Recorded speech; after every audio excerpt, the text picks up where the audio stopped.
बिस्मिल्लाहिर्रहमानिर्रहीम। Ladies and gentleman, अस्सलामुअलैकुम वरहमतुल्लाहि वबरकातुहू।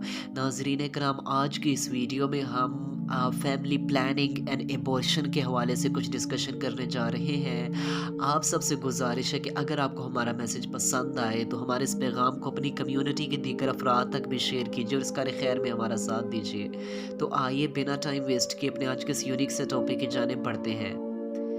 Ladies and gentlemen, if we look at our modern society all around the globe, तो आप सब जानते हैं कि आज जो बिलखसूस अगर हम अपनी कंट्री की स्टडी करते हैं तो हमारे यहाँ एक मेजर कॉन्सेप्ट पाया जाता है कि बच्चे दो ही अच्छे।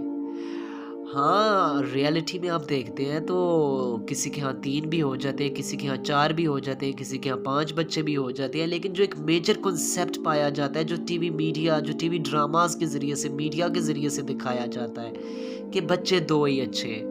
और इसके अलावा ये भी कॉन्सेप्ट दिया जाता है कि अगर एक बच्चा हो तो वो तो उससे भी वेल एंड गुड है, और अगर एक भी ना हो तो फिर तो बहुत ही ज़्यादा अच्छा है, क्योंकि हर आता बच्चा हमारी इकोनॉमी पे बोझ पड़ रहा है, हमारी इकोनॉमी पे बर्डन बन रहा है। ये बताया जाता है मीडिया एंड फाइनेंस मिनिस्टर्स की जानिब से। इसको समझने के लिए अगर हम प्री इस्लामिक सोसाइटीज़ का भी हाल देख लेते हैं तो सारे का सारा इमेज हमारे सामने ट्रांसपेरेंट होकर आ जाता है।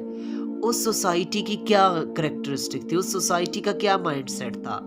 हम सब जानते हैं कि इस्लाम से कबल जब लोगों के यहाँ बच्चा होने लगा होता था या बच्चा हो जाता था तो वो उस बच्चे को इसी खौफ से कत्ल कर दिया करते थे, उसका मर्डर कर दिया करते थे कि ये बच्चा तो हमारी सोसाइटी की, हमारे स्टेट की जो बजट है, जो हमारी स्टेट की इकोनॉमी है उसके ऊपर तो बर्डन बन रहा है, ये तो हमारे होम बजट के ऊपर भी बर्डन बन रहा है। लिहाजा वो उस बच्चे को ही कत्ल कर दिया करते थे, उसका मर्डर कर दिया करते थे। और इसके अलावा जब उनके यहाँ बेटियां पैदा होती थी तो वो तो आपको पता है प्री इस्लामिक सोसाइटीज़ में जो बेटियों के साथ हाल होता था, उन्हें भी ज़िंदा दरगोर कर दिया जाता था, उन्हें तो ज़मीन में ही ज़िंदा दरगोर कर देते थे। क्यों? क्योंकि कल को ये बड़ी होगी, फिर इसके ज़रिए से हमारा कोई दामाद बन जाएगा। तो लिहाजा इस कॉन्सेप्ट को लेकर उनको कत्ल कर दिया जाता था, बच्चों को उन्हें मर्डर कर दिया जाता था।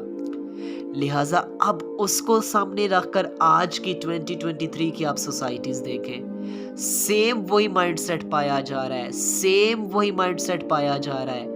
आज आप देखते हैं ना, समटाइम्स ऐसा होता है कि इतना पीयर प्रेशर होता है कि लोग चाह ही नहीं रहे होते कि हमारे यहाँ बेटी हो। अब अल्ट्रासाउंड में पता चलता है जी जनाब के बेटी पैदा होने लगी है, तो उसका तो एबॉर्शन करवा दिया जाता है।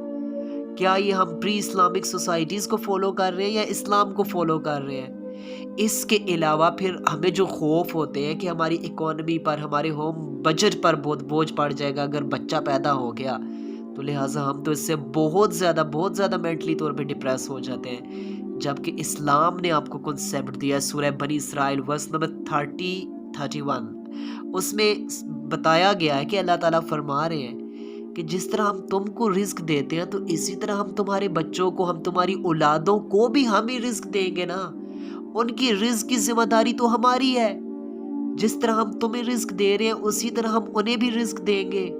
तो लिहाजा ये किस किस्म का माइंडसेट तुम लोगों ने पाल रखा है कि रिस्क के खौफ की वजह से बच्चों को कत्ल कर देना। आप देख लें अब किस तरह आज हमारी सोसाइटीज़ में भी हमें भी वही माइंडसेट पढ़ाए जाते हैं, वही माइंडसेट सिखाए जाते हैं। और इसके अलावा बिलखसूस यहाँ पर मैं ये कहता चलूँगा कि जो आज इस्लाम पर एतराज़ात करती है जो लॉबीज़, जो वेस्टर्न वर्ल्ड और बिलखसूस जो गैर मुस्लिम अक़वाम है, वो इस्लाम पर बड़े एतराज़ात करती हैं। कभी तो इस्लाम की किन वैल्यूज़ पर एतराज़ किया जाता है, कभी किस बात पर एतराज़ किया जाता है, कभी प्रॉफिट मोहम्मद अलैहिस्सलाम पर एतराज़ किया जाता है, कभी उनकी वाइफ्स पर एतराज़ किया जाता है। लेकिन मैं कहता हूँ कि उन लोगों को अपने वो छोटे छोटे बच्चों को कत्ल करना नज़र नहीं आया था। आज वो कहते हैं इस्लाम अगर जानवर की कुर्बानी करने का हुक्म दे देता तो वो कहते हैं ये जानवरों पर जुल्म कर रहे हैं। तो क्या उस वक्त वो जो कर रहे थे, छोटे छोटे बच्चों को दरगोर कर देते थे, बच्चियों को दरगोर कर देते थे, बच्चों को ज़बह कर देते थे, तो क्या वो जुल्म नहीं था? क्या वो इंसानियत पर जुल्म नहीं था? बल्कि इस्लाम ने तो उस चीज़ को रिस्ट्रिक्ट कर दिया है। और यहाँ तक خواتین کو ان کے حقوق دلائے ہیں کہ اسلام نے تو کہا کہ جس شخص کے ہاں 2 بیٹیاں پیدا ہوں وہ ان کی بہت اچھے طریقے سے پرورش کرے، وہ بالغ ہو جائے، ان کی شادی کر دے۔ پروفٹ محمد علیہ السلام نے فرمایا وہ جنت میں میرے ساتھ ایسے ہوگا جیسے 2 فنگرز ہیں، اتنا قریب ہوگا، میرے اتنا کلوز ہوگا۔ اس کے علاوہ پروفٹ محمد علیہ السلام نے ارشاد فرمایا کہ جس شخص کے ہاں بیٹی ہوئی، اب بیٹی پیدا ہونے پر اس نے دل بھی تنگ نہیں کیا، اب بیٹی کی اچھی پرورش کی، بیٹے کو اس پر ترجیح بھی نہ دی، تو اللہ تعالیٰ ایسے شخص کو جنت میں داخل کرے گا۔